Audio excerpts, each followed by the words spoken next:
Since the turn of the 19th century, barbershops and beauty salons have served as safe spaces among African Americans. They are places not only to get hair services, but locations where people can be open and honest to talk about issues of importance in the community. Over the years, these places have come to provide a unique social function where some have even cited them as sanctuaries. Coming to America, Malcolm X, and Barbershop are a few examples of films that have showcased African Americans' unique relationship with these businesses. Several decades before we were introduced to these establishments in movies, in the South, barbers were both enslaved and free black men. People considered barbering to be unskilled labor, so this profession was composed of mainly black men. However, during slavery, these barbers had mostly prominent white clients, such as businessmen and politicians. Black customers were not allowed to get haircuts in these shops because white males didn't want black customers getting shaved next to them, and they didn't want the same instruments used on them. John Brown was a slave born in Virginia. At the age of 10, he was sold for $310 to a slave trader in Georgia and was forever separated from his mother. He was held captive for 15 years and after several failed attempts, escaped and made his way to the north and sailed to England in 1850. In 1855, fearing that he could be returned to the States, he dictated a memoir that was published in London. In the manuscript, John detailed that during his escape while traveling in Kentucky, he needed a place to hide for the night. These are his words from his memoir. In the United States, the barbers are generally colored men, and I concluded I should be in safer hands with one of my own race. So I strolled about until at length I found what I was seeking. After a moment's hesitation, I knocked gently at the door. It was presently opened by a black man who no sooner saw me than he understood by my looks that I wanted assistance. He at once invited me in, and immediately closed and fastened the door. Concluding I was hungry, he gave me some fried fish and some hoe cake for supper. We chatted for an hour or so, and I learnt his name, and that he was a free man from Illinois.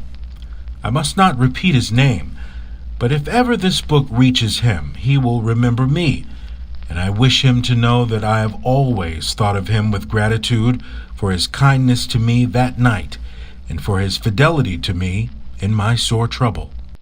With this passage, it was striking to see that barbershops could also be considered stops along the Underground Railroad for slaves. With the rise of Jim Crow laws, public spaces were becoming less accessible, so it helped that places like black churches and black barbershops provided spaces where African Americans could safely gather and organize. There are a number of cases where activists retreated to barbershops to plan campaigns, and there are also many examples of African Americans becoming more socially conscious in barbershops. Black newspapers were available there, and many barbers were politically active and would discuss topics such as the right to vote. One example is Stokely Carmichael, who was a well-known political activist. Originally from Trinidad, when his family moved to the Bronx, the local barbers were Irish and couldn't cut his hair, so Carmichael had to go to Harlem every week just to get his hair cut. He explained in his autobiography how it was in this Harlem barbershop that he learned about the Brown versus Board of Education decision and black activism. He gives direct credit to becoming more aware of the larger black freedom struggle in that Harlem barbershop. The beauty salon for black women can be credited to Madam C.J. Walker, who was born in 1867 in Louisiana to recently freed slaves and was the first of their 5 children to be born into freedom. At the age of 20, she became widowed and moved to St. Louis with her young daughter, where her brothers were established barbers. She went on to create products for black hair and was one of the first American women to become a self-made millionaire.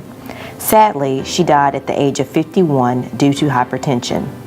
Marjorie Stewart Joyner enrolled in the Madam C.J. Walker's beauty school in 1916, and before the death of Madam C.J. Walker, Joyner was recruited to serve as the school's national spokesperson. After joining the Walker Company, Joyner became friends with Mary Bethune-Cookman, who would later become the president of Bethune-Cookman College in Florida. Bethune was an early supporter of Democratic President Franklin Roosevelt at a time when most African Americans remained Republicans and loyal to the party of Abe Lincoln.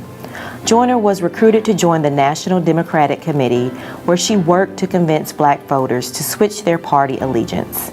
Joyner was so skilled at transforming her professional networks into political success that President Lyndon B. Johnson personally recruited her to help turn out black voters for his campaign in 1964. Black beauticians not only held power in politics, but they also played a key role in funding black institutions. Madam C.J. Walker gave freely to black colleges and universities across the nation, and later, Marjorie Stewart Joyner raised thousands of dollars for Bethune-Cookman College, where a dormitory was named in her honor. It is the only HBCU that has a building named for a beautician, which still stands today. This brief history shows how beauticians and barbers played a central role in the civil rights movement, and though seemingly distant from the front lines of the struggle, they should be ranked among the most important soldiers in the civil rights movement. In 2013, the Office of Minority Health and Health Disparities at the Arkansas Department of Health began the Arkansas Minority Barber and Beauty Shop Health Initiative to increase public awareness about heart disease and stroke in a convenient location. Going into the community where the people are is the essence of public health, and the Arkansas Department of Health is proud to continue this tradition by partnering with barbers and beauticians throughout the state.